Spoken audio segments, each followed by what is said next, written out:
The other day I was writing a few emails after dinner. This year I'm gonna get outstanding.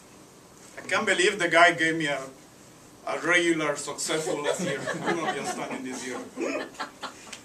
And then I look at the window, and then I see it. The moon.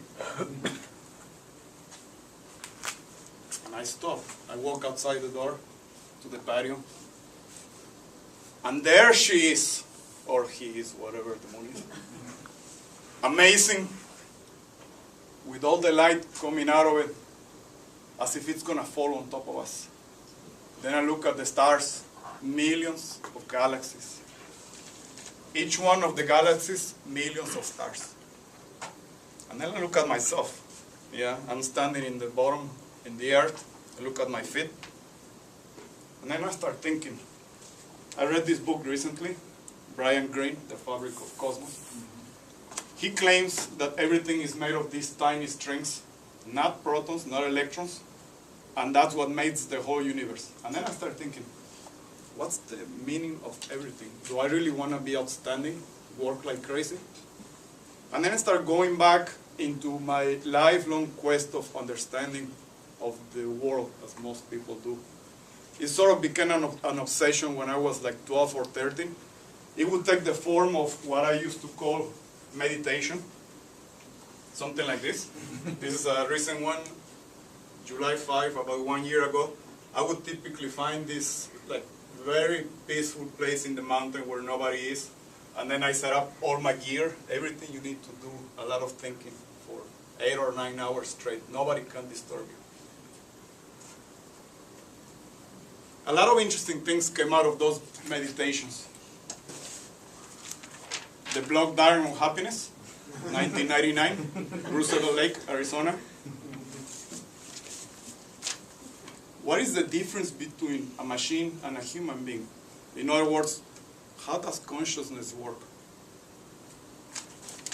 There's even one on what to do when your girlfriend of 10 years leaves you behind, with all the supporting documentation. This is true, this is serious. There's all kinds of, this is what I refer to as the book of meditations, all kinds of things there. But there's one thing that I don't get. The more you dig in, the less you understand. Things change. There's 3 versions of the Diagram of Happiness, 1999, 2001, and 2004, I believe, with all the supporting documentation, but they keep changing. Why things keep changing? I remember when I was about 13, I used to join these religious missions in the middle of the jungle back in Mexico, and I used to go in the jungle and tell people how they should live their lives, what makes them happy. And I remember feeling very happy about doing this. I remember thinking, love makes you happy. Love is the meaning of life.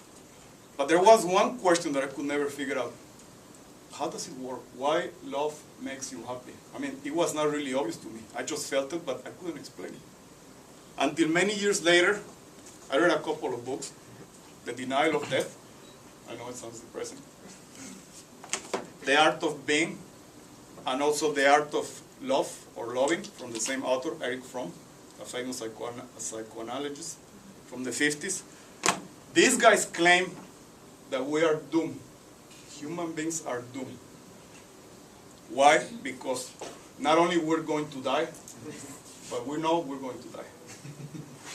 But there's one way out, they claim. Love. The secret is love. Love is what makes you get out of this thing and connects you to other human beings and ultimately God, and that should make you happy. And I was like, okay, that makes a lot of sense. I started reading all these books. I want to be the most charming and lovable person in the world. How to Find the Work You Love. Works of Love by Søren Kierkegaard, a famous philosopher. Ideas That Change the World. And you name it, a whole bunch of books about love, and I was thinking I'm a really lovable person. Then I started getting into evolutionary ideas. Richard Dawkins, The Selfish Gene. How the Mind Works, Steven Pinker. Everything is supposed to be made out of evolution. We are hardwired. Even the theory of God is a byproduct of evolution according to guys. According to these guys. And the scary thing is, it sort of makes sense to me, at least at that time. I'm like, this is really depressing. Then I kept going and going. I read this other book about the physics of consciousness. This guy claims that not only we're conscious, but that we have the power to affect reality. And somehow he makes this connection between quantum tunneling, which is supposedly working in the synapses in the brain, and saying that observation affects reality, and we are the ultimate observers, therefore consciousness affects reality. And then he brings it to the next level, saying that God is the ultimate observer. Well, okay, sort of makes sense when you read the book. But at the end of the day, the more I try to dig in, the same thing, the less I understand. Is love the key? Is there a God?